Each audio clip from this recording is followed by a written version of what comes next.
ఇప్పుడు ఇక్కడ 2 పాయింట్లు సూర్య గారు. ఒకటి జిఆర్ స్వామికి సంబంధించినటువంటి రవికుమార్ గారు. అవును. ఒకవేళ జిఆర్ స్వామి, రవికుమార్ ఏదన్నా ఉండి ఈ స్వామీజీలు మఠాధిపతులు రావట్లేదా అనేది ఒకటి. అవును. 2 భయపడి రావట్లేదా? ఇప్పుడు దీంట్లో ఎవరు వాటాలు ఏంటో తేలాలండి. జీర్లు నేను అభాండం వేయటం కాదు, జీర్ కూడా వాటా ఉంది, ఆ పాపం సొమ్ము తీసుకున్నారా అని నేను లేదని కొట్టేయలేను, ఉందని రూఢీగా చెప్పలేను. ఇది అంతరాత్మకు తెలియాలి, పైన భగవంతుడు తెలియాలి. ఈ పాప పనుల్లో ఎవరెవరైతే ఉండారో అందరూ మాత్రం ఆస్కార్ లెవెల్లో నటిస్తున్నారు. ఎవరెవరికైతే ప్రమేయం ఉందో ప్రత్యక్షంగా పరోక్షంగా అందరూ ఆస్కార్ స్థాయిని మించి నటించేస్తున్నారు. ఎందుకంటే తప్పులు ఒప్పుకోవాల్సిన పరిస్థితి వస్తుంది కాబట్టి అని చెప్పి ఎవడి మీద ఇంకోటి మీద తోసేయాలని చెప్పి సామెత ఉంటుంది. అందరూ శ్రీ వైష్ణవులు మధ్యలో ఉన్న రొయ్యలు బొంగమయమైపోయిందని అంటారే. ఇప్పుడు వీళ్ళందరూ గొప్పవాళ్ళే. ఆ జగన్మోహన్ రెడ్డి అనేవాడు ఆడు సిఐ, ఆడికేం తెలియదు. లక్ష్మణ్ రెడ్డి అనేవాడికి నాకేం తెలియదు.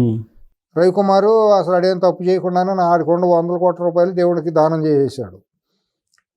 మరి టీటీడీ చైర్మన్గా వచ్చిన ఇద్దరు చాలా గొప్ప ధార్మికులు. అసలు వాళ్ళు మించిన గొప్ప వాళ్ళు ఇంకెవరు లేరు. అసలు తమాషా ఏంటంటే దేవుడితో పెట్టుకుంటే మీరు మసి అయిపోతారు అంటున్నారు వీళ్ళు. ఏమి లేదు, దాంట్లో ఇంపార్టెంట్ పర్సన్ అన్నాడంట, ఒక ఈవోగా చేసినాడు, నా ఆస్తి 10,000 కోట్లు, నేను ప్రపంచంలో ఎక్కడైనా బతకగలను, దేవుడు లేసి ఇంక డబ్బు ఉంటే ఎక్కడైనా బతుకుతావా, పిచ్చావా ఎర్ర సుబ్బారావు ఏమి మాట్లాడతావు, డబ్బు ఉంటే ఎక్కడైనా బతకొచ్చా, ఏం బీగుతాడు, ఎవడేం బీగుతాడంట అని అమెరికా నుంచి ఇండియాలో ఉన్న ఒక మిత్రుడితో మాట్లాడాడు. సో ఇది సిచ్యువేషన్. ఆడు 10,000 కోట్లు దోసుకుందంతా వెంకటేశ్వర స్వామి దగ్గరే, వాడు ఆస్తి అంతా కూడా. ఫైనల్గా వెంకటేశ్వర స్వామి చూసుకోవాల్సింది. ఏం చూసుకుంటాడు అసలు, నాకు అనుమానం వస్తాను. వెంకటేశ్వర స్వామి చూసుకుంటాడు అని చెప్పి ఇన్నాళ్ళు మనం ఏం చూసుకుంటున్నాడో మనకు అర్థం కావట్లేదు. అసలు ముఖ్యమంత్రులు అయిపోతున్నారు, చైర్మన్లు అయిపోతున్నారు, ఆ చైర్మన్లు అయిపోయిన తర్వాత 1,000 కోట్లకు అధిపతులు అయిపోతున్నారు, కోర్టుల్లో కేసుల్ని తృణప్రాయంగా జమ కడుతున్నారు. అందరూ మరి వెంకటేశ్వర స్వామి పేరే చెప్పుకుంటున్నారు. మరి అందరూ ఇదేవుతాడు, మరి వెంకటేశ్వర స్వామి ఏంటి అచేతనుడా, అంటే కలియుగంలో అట్టంటి వాళ్ళు కావాలనుకుంటున్నాడు అనుకుంటున్నాడా? అన్నప్పుడు మనలాంటి వాళ్ళు అసలు ఇంక తిరుపతి వెళ్ళడానికి కూడా అవసరం లేదు.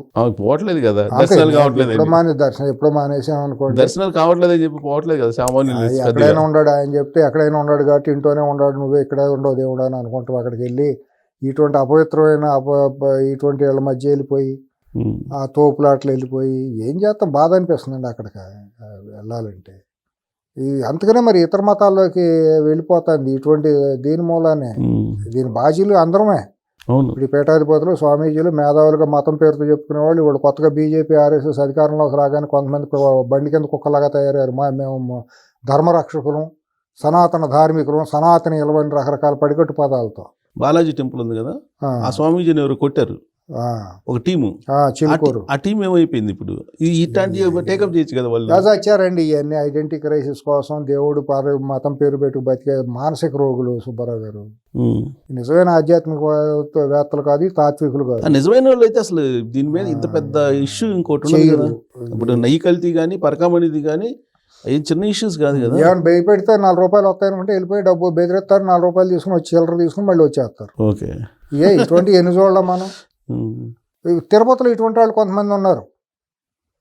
పూర్తాతని ఆర్టీఐ కింద అప్లికేషన్ అది ఇది అనగానే ఆడికి ఏదో 2 దర్శనాలు ఇచ్చేసి, లేకపోతే దానికి తగ్గట్టు ఏమన్నా 4 రూపాయలు ఇచ్చేసారు అనుకోండి, అదొక బిజినెస్. అంటే ఆర్టీఐ పెట్టింది, అందుకు ఆర్టీఐ పెట్టింది. లేకపోతే నోరు ఉంది అంటే నీకు షాప్ కావాలా, ఒక షాప్ తీసుకో, పని చేసుకుంటాం. లేదా ఏదైనా వస్తుంది హోటల్ కావాలా, కింద నువ్వు హోటల్ తీసుకో, మెడికల్ షాప్ తీసుకో.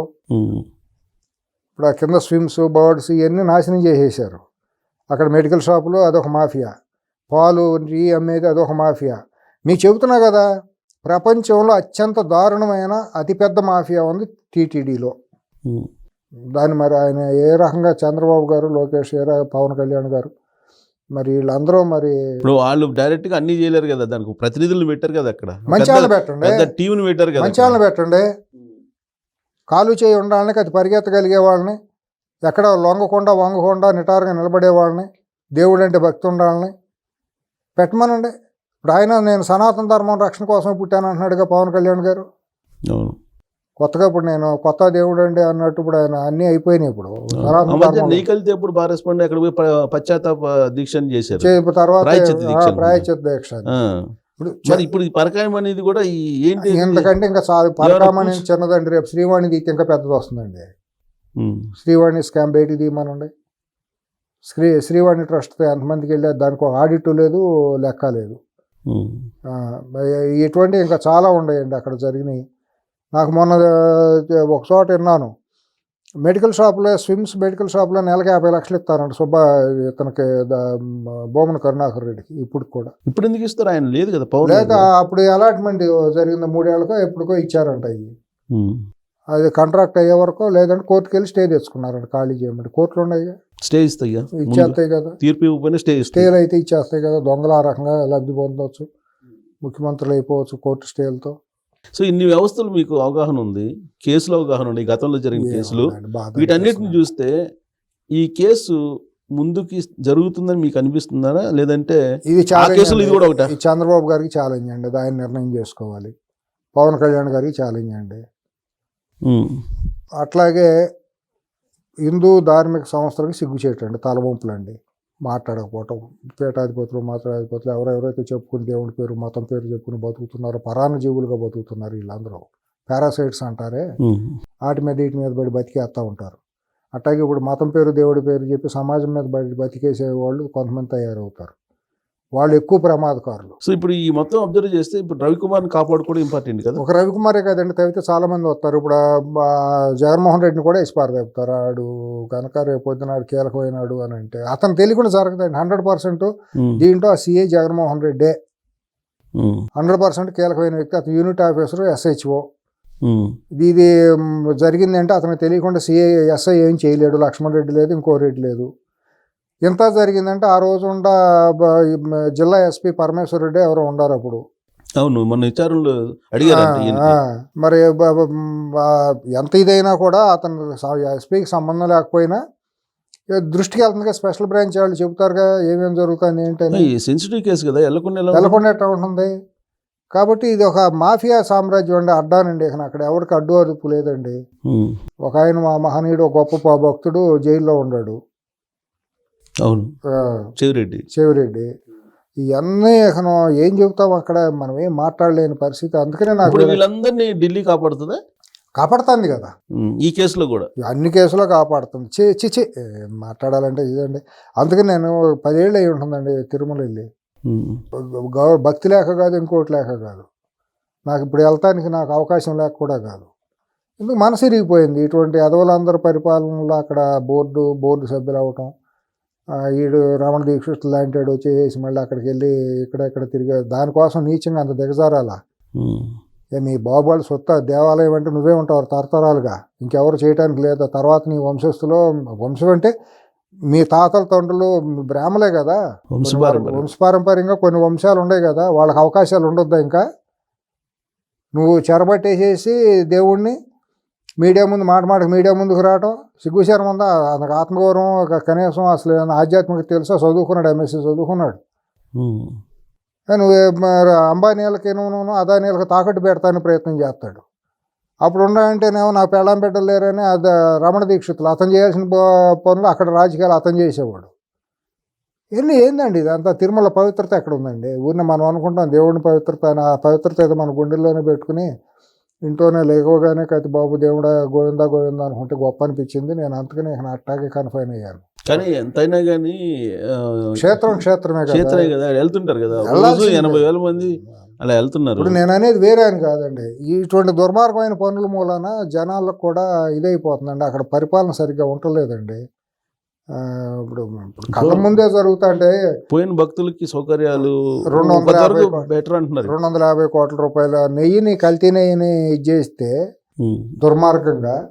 నిజంగా మనం చవి చూసాం కదండి అప్పుడు తిరుపతి లడ్డు అసలు కనీసం పడైపోవటం, వెళ్ళి ఎవరిని తీసుకొచ్చే అసలు కల్తీ ఎక్కడ జరిగింది అని అంటున్నారు. మళ్ళీ గుర్తు చెబుతున్నారు, ఎందుకు జరిగింది అసలు కల్తీ జరిగిందని టెస్ట్ చేసి వెనక్కి పంపించారు కదా, ఇంకెక్కడ ఉంది కల్తీ అంటున్నారు.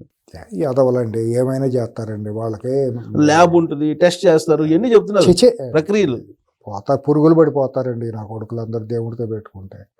ఎవడైనా సరే, ఆడు ఎంతటాడైనా సరే తప్పండి. 2 పూటలు తినడానికి ఉన్న తర్వాత ఆత్మగౌరవంతో మనిషి బతకాలి, కనీసం నిజాయితీగా బతకాలి. దేవుడి దగ్గర పాపాలు చేయకూడదండి. తప్పులు చేయకూడదండి. దేవుడి పేరుతో అటువంటి పాప పనులు చేయటం చాలా తప్పండి. దానికంటే బెచ్చమెత్తుకుని బతకటం చాలా గౌరవం అండి. ఈ దుర్మార్గం ఏంటండి? అమ్మాయికి భక్తుల డబ్బు అండి ఇదంతాను. దాని ధర్మానికి కోసం వాడాలి. ఆ వచ్చిన హుండీల్లో వచ్చిన డబ్బులు దొంగిలించడానికి కాదు. పేదవాళ్ళకి పిల్లలకి చదువులు చెప్పించడం, లేకపోతే కాలు చేయలేని వాళ్ళకి ఏదైనా ఆర్టిఫిషియల్ లింబ్స్ ఇవ్వటం, అవును, పోలియో ఉన్న వాళ్ళకి ఏదైనా ఇది చేయటం, పేదలకి వాళ్ళకి ఏదైనా ఆరోగ్యం మెరుగైన ఆరోగ్యం దేవుడి పేరుతో ఆరోగ్యం అందించటం, ఇటువంటివి చేస్తే ధర్మాన్ని కాపాడిన వాళ్ళు అవుతామండి. ఈ దుర్మార్గం ఏంటంటే తిని ఎక్కడ పోతారు నా కొడుకు? లక్షల కోట్లు తినేసి చివరికి ఎక్కడ పోతారండి? పోయేటప్పుడు చివరి ఆఖరికి 6 అడుగులు నేల కూడా ఉండదు. అది ఎవరికైనా అంతే కదా. అది తెలుసుకు సాగకుండా దేవుడి పేరుతో ఎందుకంటే బతికిన రోజు మంచి పని చేస్తే ఎవరైనా గొప్పగా అనుకుంటామండి. సో ఈ మొత్తం ఎపిసోడ్లో ఇంటెలిజెన్స్ ఫెయిల్యూర్ ఏమైనా కనపడుతుందా? ఇంటెలిజెన్స్ ఎప్పటి నుంచి వస్తే కదా ఇంటెలిజెన్స్ ఉంటేనా? ఇంటెలిజెన్స్ చెప్పిన ప్రభుత్వాలు ఇంటేనా? అంతేనా? అట్టగా అనిపిస్తుంది. ఇంటెలిజెన్స్ తెలియకుండా ఉంటుందా? ప్రభుత్వాలు చెప్పకుండా ఉంటారా? సెంట్రల్ ఇంటెలిజెన్స్ ఉంటుంది, స్టేట్ ఇంటెలిజెన్స్ ఉంటుంది. మన కామన్ సెన్స్ ఉండదా? ఇన్ని వ్యవస్థలు ఉన్నాయి. మన కామన్ సెన్స్ ఉండదా? అన్నం తినే కడుపుకి నోటికి మన కామన్ సెన్స్ తెలుసు. కళ్ళ ముందు చూడగానే ఏం జరుగుతుందో మనకు తెలియట్లే, ఎక్కడ ఏం జరుగుతుందో. అంటే నేను ఎందుకు అడుగుతున్నా అంటే సతీష్ని ఇంత మ్యాప్ వేసి వాళ్ళు చంపే ప్రయత్నం చేస్తే బయటకు వస్తుంది సుబ్బారావు. ఇంటెలిజెన్స్ మూమెంట్ తెలిసిపోతుంది కదా, ఎందుకంటే కీలకమైనటువంటి సాక్షి కదా. ఇంటెలిజెన్స్కి రోజు సుబ్బారావు ఎటు వెళ్ళాడు, వెంకటేశ్వరరావు ఎటు వెళ్ళాడు అలా వాచ్ ఉంటే ఉంటుంది. కానీ ఇప్పుడు ఇతని మీద ఎంతవరకు ఉందనేది తెలియదు. అంటే మిగతా పీపుల్ మీద పట్టించుకోరు, కానీ ఇతను కీలకమైన సాక్షి. కానీ అతను ఏ ఊరు ఉన్నాడు, ఎప్పుడు వస్తున్నాడు అంతవరకే చూస్తాడు. అతను ఆస్తులు ఉంటాయి. ఇంటెలిజెన్స్ వాళ్ళు గబుక్కున ఫోన్ చేస్తారు ఎక్కడ ఉన్నాడు ఏంటని. అంతేగాని అతని మీద నిరంతరం క్రైమ్ బ్యాచ్ లాగా ఉండదు. కానీ క్రిమినల్స్ మీద అయితే ఉంటుంది. మరి క్రిమినల్స్ ఆ ట్రైన్లో 10-15 మంది వాడే క్రిమినల్ 24 గంటలు ఎక్కడ ఉంటుంది? వాళ్ళ కొన్ని లక్షల మంది క్రిమినల్స్ ఉంటారు. అంతమంది పోలీసులు ఎక్కడ వస్తారు? పోలీసులు అనేది తక్కువ. వాడి మీద వాచ్ ఉంటే ఉంటుంది. ఎటు మూవ్మెంట్ వెళ్తున్నాడు ఏంటి అనేది ఉంటుంది. మరి ఆ రోజు మరి వాచ్ ఉంటే వివేకానంద రెడ్డిది ఎటా ఇదైందండి క్రిమినల్. మరి తెలుసుగా ఇంటెలిజెన్స్. అదంటే అప్పుడు ఆ రోజు గవర్నమెంట్ వాళ్ళదే ఉంది కాబట్టి. ఎవరిది ఉంది? తెలుగుదేశమే. చివరి నిమిషంలో వాళ్ళు ఉంది. ఇంటెలిజెన్స్ అంటే ఏం చేస్తుంది? మరి ఇంటెలిజెన్స్ పసిగడితే అప్పుడే పసిగట్టాలి వీళ్ళు మూవ్మెంట్ ఎట్టా ఉంది, ఎత్తుగడ ఎట్టా ఉంది. ఇంటెలిజెన్స్కి అన్ని సర్వాంతర్యం ఇంటెలిజెన్స్ అని మనం చెప్పడానికి అట్లీస్ట్ ఇన్సిడెంట్ జరిగిన తర్వాత అయినా కానీ వాళ్ళు తెలిసిపోతుందండి. ఈ పాటికి ఇన్పుట్స్ వెళ్ళిపోతాయి సుబ్బారావు. 100% ఈ పాటికి ఇంటెలిజెన్స్ ఇన్పుట్స్ వెళ్ళాల్సిన వాళ్ళకి వెళ్ళిపోతాయి. కౌంటర్ ఇంటెలిజెన్స్ ఇవన్నీ ఉంటాయి. ఏం జరుగుతుంది ఏంటి ఇవన్నీ కూడా సెంట్రల్ కూడా వెళ్ళిపోతుంది. ఇప్పుడు వాళ్ళు సెంట్రల్ వాళ్ళు స్టేట్ వాళ్ళు తలుచుకుంటే ఒక 6 నెలల్లో మొత్తాన్ని ఎరాడికేట్ చేయొచ్చు. కానీ సెంట్రల్ గవర్నమెంట్ వ్యూహాత్మకంగా తిరుమల విషయంలో అసలు పట్టించుకోవట్లేదు అనేది వాళ్ళు పట్టించుకుంటే ఆర్ఎస్ఎస్ వాళ్ళు కూడా మతాన్ని రాజకీయానికి ఓట్ల కోసం వాడుకుంటున్నారు. రేపు చాలాకి మతం అంటే దేవుడు అంటే అసలు ఏమాత్రం ధర్మం ఇది లేదు. ఈ ధార్మిక సంస్థలు కూడా పీఠాధిపతులు కూడా వాళ్ళకి పైన గెస్ట్ హౌస్లో ఇచ్చినాయా, మేము వెళ్తే మహాద్వార దర్శనం జరిగిందా, మేము వెళ్తే ముఖ్యమంత్రి వచ్చాడా, మంత్రి వచ్చాడా, మాకు ఏ ఇండస్ట్రియలిస్టులు వచ్చాడు, వీళ్ళ దీంట్లోనే తప్పించి వీళ్ళకి కూడా ఒక ధర్మాన్ని కాపాడదాం, మన మీద ఇంత బరువైన బాధ్యత ఉంది, ఇన్ని లక్షల మంది మనం నమ్మేవాళ్ళు ఉన్నారు, కోట్ల మంది, ఈయన 100,000 సంవత్సరాల నుంచి మన లెగసీని కంటిన్యూ చేసుకుంటూ వస్తున్నాం, దాన్ని ముందుకు కొనసాగించాలి అనే చిత్తశుద్ధి వీళ్ళలోనూ లేదండి. కొన్నాళ్ళకు గుర్తింపు గౌరవం లేదండి. కానీ ఇక్కడ ఇంకొక అనుమానం కూడా అప్పుడప్పుడు వస్తుంది, ఎందుకు పట్టించుకోవట్లేదు సెంట్రల్ గవర్నమెంట్ అనేది. ఎందుకనంటే సెంట్రల్ ఆర్కియాలజీ డిపార్ట్మెంట్ తోట సర్వే చేపిస్తే అది పురాతనమైనటువంటి ఇది, అవన్నీ పురాతనమైనవన్నీ కూడా సెంట్రల్ గవర్నమెంట్ పరిధిలోకి వస్తుంది. తిరుమల హ్యాండ్ ఓవర్ చేసుకోవడానికి ఒక పెద్ద స్కెచ్ చేస్తున్నారు అనేది కూడా అప్పుడప్పుడు వినిపిస్తూ ఉంటుంది. అందుకే పట్టించుకోవట్లేదా? ఇప్పుడు తిరుమలని హ్యాండ్ ఓవర్ చేసుకున్న, సెంట్రల్ గవర్నమెంట్ హ్యాండ్ ఓవర్ చేసుకున్న, సుబ్బారావు గారు తీసుకున్న, వెంకటేశ్వరరావు తీసుకున్న, స్టేట్ తీసుకున్న, అక్కడ కావాల్సింది ఏంటండి? భక్తులకి మంచి దర్శనం, అవును, మంచి సౌకర్యవంతం అంటే 5 స్టార్ అని మనం అంటల్లా, అది హంసతులిక తలపాలి అసలు. అక్కడ చెడుని ఎరాడికేట్ చేసి ఒక మంచి పద్ధతిగా కనుక తీసుకుంటే సరిపోతుంది. ఇప్పుడు సెంట్రల్ గవర్నమెంట్ తీసుకుని ఏం చేస్తుందండి? మీ ఆర్కియాలజీ డిపార్ట్మెంట్ పురాతనమే, ఏం చేయగలరు తీసుకుని? అంతకంటే పురాతనమైన టెంపుల్స్ ఉన్నాయి, తీసుకుంటుందా? అంటే స్టేట్ గవర్నమెంట్లు సరిగ్గా నిర్వహించలేకపోతున్నారు, సో ఇలా జరిగినాయి అని చెప్పి క్రానికాలజికల్గా మొత్తం చెప్పేసి సెంట్రల్ గవర్నమెంట్ తీసుకోవడానికి పబ్లిక్ కూడా, భక్తులు కూడా యాక్సెప్ట్ చేసేలాగా చేస్తున్నారు అనేది ఒకటి వినిపిస్తుంటుంది. ఏమో వాళ్ళు ఏమైనా చేస్తారండి, వాళ్ళు చేయటం మొదలెట్టిన తర్వాత చూస్తున్నాం కదా, వాళ్ళు ఇటువంటి ఏమైనా చేస్తారు. వారణాసిని తీసుకున్నారా, పోనీ ద్వారకాని తీసుకుంటారా, ఉజ్జయిని తీసుకుంటారా, మధుర మీనాక్షి టెంపుల్ తీసుకుంటారా? పురాతనమైనవి కదా ఇవన్నీ. బద్రీనాథ్, కేదార్నాథ్ తీసుకుంటారా? వెళ్ళమనండి. ఉత్తర భారతదేశంలో ఉండే పురాతన టెంపుల్స్ తిరుమలకి సమానమైన టెంపుల్స్ ఉన్నాయిగా, అవి చేయమనండి ముందు.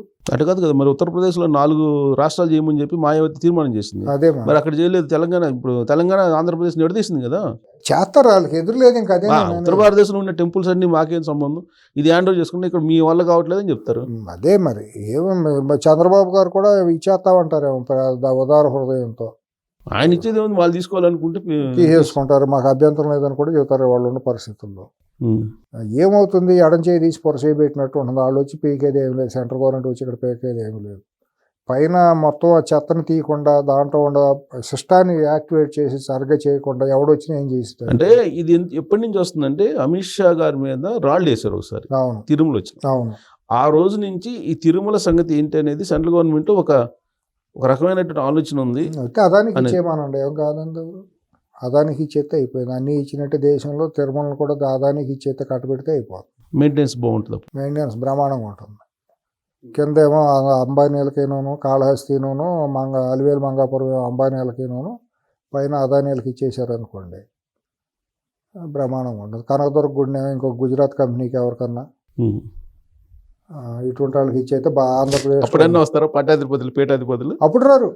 అప్పుడు కూడా అప్పుడు వీళ్ళు సిగ్గాచారండి, వీళ్ళు బతుకు తెరుగు లేక వీళ్ళ గురించి నాకు చాలా ఇదండి. వీళ్ళ ఆధ్యాత్మికత ఏ కోణం లేదు, వీళ్ళలో భక్తి అనేది ఏ కోణం లేదు, ధర్మ ప్రచారం అనేది ఏమాత్రం లేదు. వీళ్ళు ఏదో బతుకు తెరువు కోసం మఠాలు పీఠాలు పెట్టుకున్నారు అంతే తప్పించి వీళ్ళలో సద్గురువులు అనేవాళ్ళు ఎవరు లేరు. ఉన్నాళ్ళు ఎవరో గొప్ప మహనీయులు ఉంటారు, వాళ్ళు ఎక్కడ ఉండాలో అక్కడ ఉంటారు, వాళ్ళు చేసే కర్మలు ఏదో ధర్మం ఏదో వాళ్ళు చేస్తూ ఉంటారు.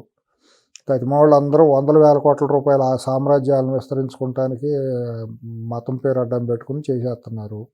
జనానికి కూడా తాత్కాలికంగా ఏదో వెళ్తున్నారో తెలియట్లేదు, దేవుడు ఎక్కడ ఉన్నాడో తెలియదు సుబ్బారావు గారు. వీళ్ళకి అంతే కదా, ఎవరు తెలియదు కదా. తెలిసిన చోట వీళ్ళు ఎత్తుకోలేరు. చెప్పామనుకోండి పలానా చోట దేవుడు ఉంటాడు రా బాబు ఇక్కడ ఉంటాడని సులువుగా చెప్పామనుకోండి, పిచ్చావుని కింద అంత సులువుగా ఎక్కడ ఉంటాడు దేవుడు, ఎక్కడో ఉంటాడు, దూరం వెళ్తే కానీ దేవుడు కనిపించని వెళ్తారు, విగ్రహాల్లో వెళ్ళాలి ఇంకోటని. అవును. ఇప్పుడు అట్లా చెప్పే సద్గురువులు కూడా ఉన్నారు, లేక కాదు. దాన్ని మీలాంటి వాళ్ళు కొద్ది ప్రచారం చేస్తే అదొక కొత్త నేను చెప్పేది ఆ గురువులు చెప్పేది కూడా కాదు సుబ్బారావు గారు. భగవద్గీతలో ఏ రకంగా అయితే ఉపనిషత్తులో భగవద్గీతలో శాస్త్ర ప్రామాణికంగా మన లలితా సహస్రనామం కానివ్వండి, విష్ణు సహస్రనామం కానివ్వండి, ఏదైతే మనం హిందూ ధర్మంలో నమ్ముతామో ఇవి ప్రామాణికాలు. దీంట్లో ఏ రకంగా అయితే దేవుడిని చేరుకోవచ్చు, ఎక్కడ దేవుడు ఉంటాడు అనేది అవి చెప్పి, అంతేగాని అవి చదివేసి రోజు పొలవమని అరిసేస్తే దేవుడు ఉన్నాడని కాదు, పూజ అయితే దేవుడు కనిపించదు. కానీ మీరు చెప్తున్నారు, కానీ మనం అందరూ మేధావుల్లాగా భావించాడు కొంతమంది. వాళ్ళ ప్రవచనాల్లో మీరు పోయి అక్కడ మునగండి, ఇక్కడ టెంపుల్ పోలండి, ఆ టెంపుల్లో నడవండి చెప్తున్నారు కదా, మట్టి వేయండి, బట్టి రాసుకోండి. దీని మూలాన తెలుగు జాతి సర్వనాశనం అయిపోయింది కదా 10 ఏళ్లుగా. ఇటువంటి ప్రవచనకారుల మూలాన అజ్ఞానంలోకి వెళ్ళిపోయింది, బురదలో మునిగిపోయింది సమాజం అంతా. సుబ్బారావు గారు ఇది నేను వెళ్తే అదే చెప్తున్నారు. మీరు దయచేసి నాకు కనుక మళ్ళీ అవకాశం ఇస్తే నేను దీని మీద ఒక ఎపిసోడ్ చేస్తాను, డెఫినెట్ గా చేద్దాం. ఎందుకంటే నేను కొంతమందిని చెబుతాను, నాకు తెలిసిన సద్గురువులు కొంతమంది ఉన్నారు. వాళ్ళు ఏమీ వేషాలు కాషాయం కట్టేసేసి డాంబికాలు చేసి బంగారు పాదుకులు పెట్టేసేసి వచ్చేవాళ్ళు కాదు. వాళ్ళు చాలా 4 గురుస్థానాలు ఉండి చాలా సింపుల్గా చెప్పగలరు. అటువంటి వాళ్ళకి మీరు అవకాశం ఇవ్వండి.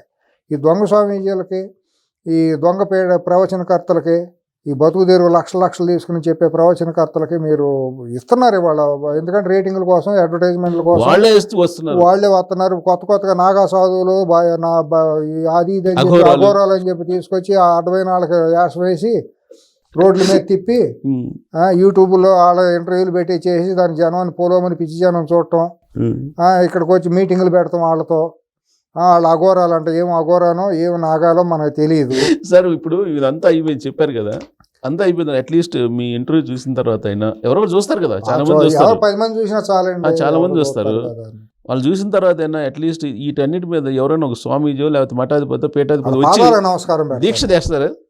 అట్లా చేస్తే మాత్రం నాకేం భేషజం లేదండి. నేను ఒకళ్ళు ఎక్కువ ఒకళ్ళు తక్కువ అన్నాను. నేను నాలాగా మీరు మీలాగా నేను. అంతే. జ్ఞానం మనకంటే గొప్పది. ఎవరైతే జ్ఞానవంతులు అయిన సద్గురువులు ఉంటారో వాళ్ళ పాదాలకు మనం నమస్కారం పెట్టాల్సిందే. సమాజానికి ఎవరైతే మంచి మాట చెప్పి మంచి మార్గంలో నడిపిస్తారో వాళ్ళకి మనం పాదాలకు నమస్కారం పెట్టాలి, వాళ్ళని అనుసరించాల్సిందే. వాళ్ళలో గొప్ప తక్కువ అనేది లేదు. వాళ్ళకి నేను ఎప్పుడూ వాళ్ళకి గౌరవం ఇస్తాను. గురువులు సద్గురువులకి మహనీయులకి, మేధావులకి ఎవరికైనా నేను గౌరవిస్తాను. వాళ్ళని మనం శంకించడానికి లేదు. కాబట్టి ఎవరన్నా ముందుకు వచ్చి కనుక ఇటు మంచి మార్గంలో వెళ్తే వాళ్ళకి మనం కార్యకర్తలాగా వెనక నడుస్తామండి. మనమే నాయకులు కాదు. వాళ్ళు ఎవరైనా వస్తారో చూద్దాం. రావాలని కోరుకుంటాం. గతంలో ఒకలామాత టెంపుల్ కట్టాలని చెప్పేసి పరిపూర్ణానంద స్వామి ఉన్నారు ఒక ఆయన ఏదో పాదయాత్ర ఒకటి చేసేటప్పుడు తర్వాత మళ్ళీ ముఖ్యమంత్రి అయిపోవాలని హిందూపురంలో నిలబడ్డాడు. మళ్ళీ హిందూపురం వీళ్ళకి మరి రాజకీయాలు ఎందుకు? వీళ్ళు ముఖ్యమంత్రులు ఎవరు కోరుతారండి? ఒకలామాత టెంపుల్ ఏంది ఐడెంటిటీ క్రైసిస్ కోసం. తర్వాత ఏమైపోతాయి? కనీసం ఇట్లాంటి వాటికి రావచ్చు కదా. రావాలి, నేను అనేది అదే. ఎక్కడో కూర్చుండం కాదు. అసలు ఇప్పుడు ఒక స్వామీజీ వచ్చి చిత్తశుద్ధితో కనుక అక్కడ రోడ్డు మీద నిలబడితే 10 మంది వస్తారండి, 100 మంది చాలదా? ఇప్పుడు భక్తులు వెళ్ళాలి వాళ్ళ మఠాలు ఆశ్రమాలకి. మీరు రాండి వెంకటేశ్వర స్వామి కోసం పోరాడదామండి. భక్తులు కూడా అట్టగే చచ్చారు, ప్రజలు కూడా అట్టగే చచ్చారండి మానసిక రోగంతో. ప్రజ అసలు భక్తి అంటే ఏంటో వీళ్ళకి ప్రజలకు అర్థం కావట్లేదు. మన హిందూ ధార్మిక గ్రంథాల్లో చెప్పినటువంటి ఉపనిషత్తులో చెప్పినటువంటి ఆధ్యాత్మికత లోతులు, భక్తి, దేవుడు అంటే ఏంటనే తెలియట్లేదండి. ఎంతసేపు ఈ ప్రవచనకర్తలు చెప్పే బురదలోని మునగటానికి అలవాటు పడిపోతున్నారండి అజ్ఞానంలో. వీళ్ళు కూడా మనుషులను జ్ఞానవంతులకు చేయటంలా, వీళ్ళకి తెలిసిందంతే. కాబట్టి వీళ్ళు ఆ బురదగుంట స్థాయిలోనే వీళ్ళు చెబుతారు. ఆ బురదగుంటలో నుంచి కమలాలు వికసించాలి, కమలం లాంటి జ్ఞానం వికసించాలి. ఆ జ్ఞానంలో నుంచి మనుషులందరూ గొప్ప గొప్ప యువత కూడా మంచి జ్ఞాన సంపన్నులు అయ్యారనుకోండి, ధర్మం 4 కాళ్ళ మీద ప్రపంచంలో నడుస్తుంది. 10 మందికి మనుషులు ఆత్మ ఇది దర్శనం జరుగుతుంది. ఏంటి మనం ఏంటి, మనుషులు ఏంటి, మానవత్వం ఏంటి అనేది తెలుస్తుంది. ఇప్పుడు ఆ బురద నీళ్ళలో మునిగి రేపు పుష్కరాలు వస్తాయి ఏం చెప్పడం, పైన ఉచ్చలోనూ ఉమ్ములు వేస్తారు, నీళ్ళలో ఇక్కడ మునుగుతారు. మనం చూసాం కదా. దాంట్లో ముందు పుణ్యం రాదు, చర్మ రోగాలు వస్తాయి. అదేమంటే వెళ్ళిపోవటమే. సొమ్ము ఉన్నాడు వెళ్ళాడు, చదువుకున్నాడు వెళ్ళాడు, జడ్జిలు వెళ్తున్నారు, సుప్రీంకోర్టు జడ్జిలు వెళ్తున్నారు, అందరూ వెళ్తున్నారు. కాబట్టి వాళ్ళకి లేని వీడికి తెలుసు. ఈ మధ్యకాలంలో మీరు అబ్జర్వ్ చేస్తుంటారు కదా, గత కొన్ని సంవత్సరాలుగా ముఖ్యమంత్రులు, ప్రధానమంత్రులు ప్రమోట్ చేస్తున్నారు. ప్రమోట్ చేయటం ఏంటి అసలు? చండీ యాగాలు వీళ్ళే ముందేళ్ళు గట్టు మీద కూర్చుంటాం. కుంభమేళాలు వీళ్ళేళ్ళు గట్టు మీద కూర్చుంటాం. ఈ స్నానం చేస్తే పోయి వచ్చేసిందని వాళ్ళు చేయటం మూలని వీళ్ళు ప్రధానమంత్రులు, ముఖ్యమంత్రులు అయిపోయారు, మనం కూడా అయిపోవాలని ప్రతి ఒక్కళ్ళు తయారవటం. ఇక అజ్ఞానంలో వెళ్తున్న సమాజంలో మనం ఏం చెప్పినా బాగోదండి. మనం పిచ్చాడుగా, నేను పిచ్చాడుగా మిగిలిపోతాను. సో ఫైనల్ గా ఈ కేసు December 2 ఆయన జడ్జి గారి ముందు పెట్టాలి. అవునండి. ఈ లోపు ఏమైనా కొలిక్కి వచ్చే అవకాశం ఉందా? ఇప్పుడు చైన్ కట్ చేశారుగా. ఇప్పుడు ఇదైతే మెయిన్ చైన్ వచ్చేదండి. సతీష్ గారు ఉంటే ఒక ప్రధానమైన లింక్ కదిలేదండి. ఇప్పుడు ఆ ప్రధానమైన లింక్ ని కట్ చేశారు. దీని వెనక క్రిమినల్ స్కెచ్ ఉందండి. సో టైం టేకింగ్ ఈ లోపు ఆ జడ్జి బదిలీ అయిపోతాడు. అంతే జరుగుతుంది. మనం గత కేసులు చూస్తే 12 ఏళ్ళుగా జరిగిన అవినీతి కేసులు ఎంతమంది జడ్జిలు అంతేగా. 10 ఏళ్ళు అయిన తర్వాత గ్రావిటీ తగ్గిపోతుంది. కొంతకాలం అయిన తర్వాత అన్ని గుర్తుండదు, మర్చిపోయాను అని చెప్పేయడం తయారవుతుంది. అదే ఇప్పుడు ఎలాగో ఈ కేసు డ్రాగన్ అవుతుంది. అవును.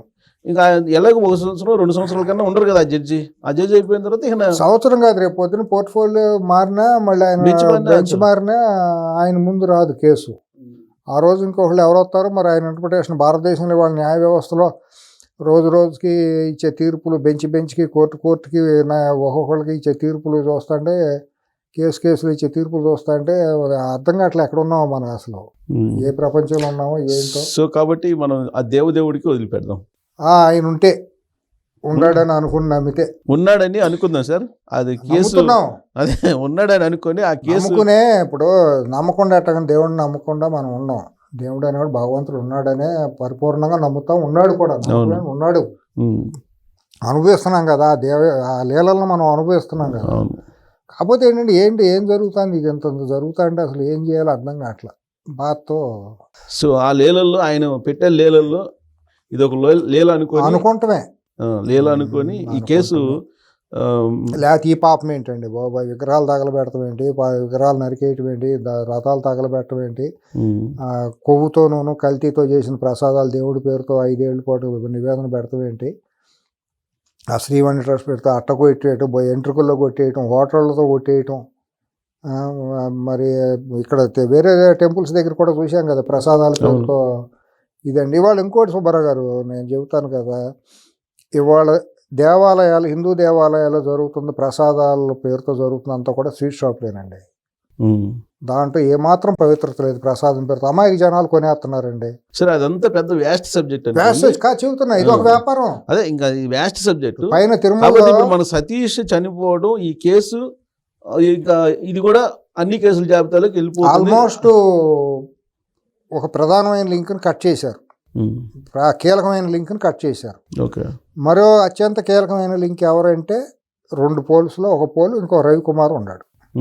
రవికుమార్ ఒంటి మీద వెంకటేశ్వర స్వామి వచ్చి అంతరాత్మ ఏదైనా తప్పేది అయిపోయింది, నువ్వు నిజం చెప్పి నువ్వు పరిశుద్ధుడు కామగాని కనుక ఆయన ఏమన్నా అంతర్లీనంగా ఏమన్నా ఆదేశిస్తే వచ్చివాడు కనుక అంతరాత్మ సాక్షిగా కనుక జడ్జి ముందు అన్ని అప్రూవర్గా మరి జరిగిందండి అని చెబితే అప్పుడు ఒక కదలిక ఈజీ అవుతుంది.